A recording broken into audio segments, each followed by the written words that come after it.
महाराष्ट्र राज्याच्या पहिल्या महिला उपमुख्यमंत्री म्हणून सुनेत्राताई पवार यांनी काल शपथ घेतली.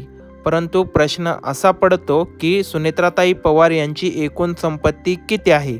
तर आजच्या या व्हिडिओच्या माध्यमातून आपण जाणून घेणार आहोत की महाराष्ट्र राज्याच्या नवनिर्वाचित पहिल्या महिला उपमुख्यमंत्री यांची एकूण संपत्ती आहे तरी किती? त्यासाठी चॅनलवर नवीन असाल तर चॅनलला सबस्क्राईब करा, व्हिडिओला लाईक करा आणि हा व्हिडिओ जास्तीत जास्त तुमच्या मित्रांपर्यंत देखील शेअर करा, जेणेकरून या संदर्भातील माहिती त्यांच्यापर्यंत देखील पोहोचण्यास मदत होईल. तर सर्वप्रथम आपण जाणून घेऊयात की कोण आहेत सुनेत्रा पवार. तर राज्यसभेच्या खासदार आणि ज्येष्ठ NCP नेत्या, त्याचबरोबर 2010 मध्ये त्यांनी एन्व्हायरमेंटल फोरम ऑफ इंडियाची स्थापना केलेली आहे.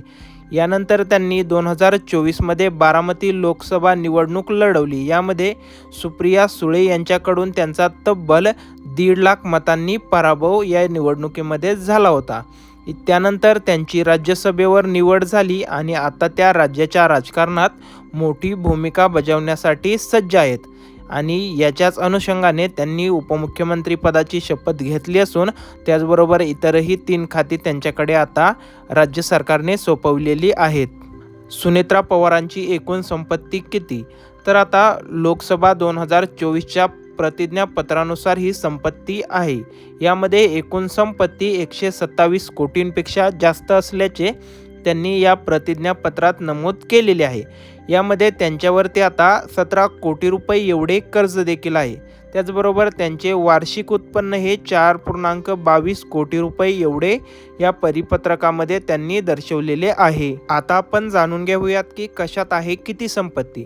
तर त्यांच्याकडे स्थावर मालमत्ता तब्बल 97 कोटींची आहे. स्थावर मालमत्तेमध्ये जमीन, घरे इत्यादी संपत्ती त्यांच्याकडे तब्बल 97 कोटी रुपयांची आहे. त्याचबरोबर जंगम मालमत्ता त्यांच्याकडे तब्बल 30.3 कोटी रुपयांची आहे. त्याचबरोबर त्यांच्याकडे बँक डिपॉझिट्स तब्बल 5.3 कोटी रुपयांचे आहेत. त्याचबरोबर त्यांच्याकडे दागिने देखील 1.3 कोटी रुपयांचे आहेत. त्याचबरोबर त्यांच्याकडे चांदीची भांडी आहेत 35 किलोची. त्यामध्ये सुमारे त्या भांड्यांची किंमत 24 लाख रुपये एवढी आहे. त्याचबरोबर त्यांच्याकडे तब्बल 86 लाख रुपयांच्या गाड्या देखील आहेत आणि रोख रक्कम त्यांच्याकडे आहे 7.3 लाख रुपये. त्याचबरोबर त्यांच्याकडे शेअर्स आणि बॉन्ड्स देखील आहेत तब्बल 66 लाख रुपयाचे. तर एकूण संपत्ती अशा प्रकारे महाराष्ट्राच्या नवनिर्वाचित उपमुख्यमंत्री श्री सुनेत्राताई पवार यांच्याकडे आहे.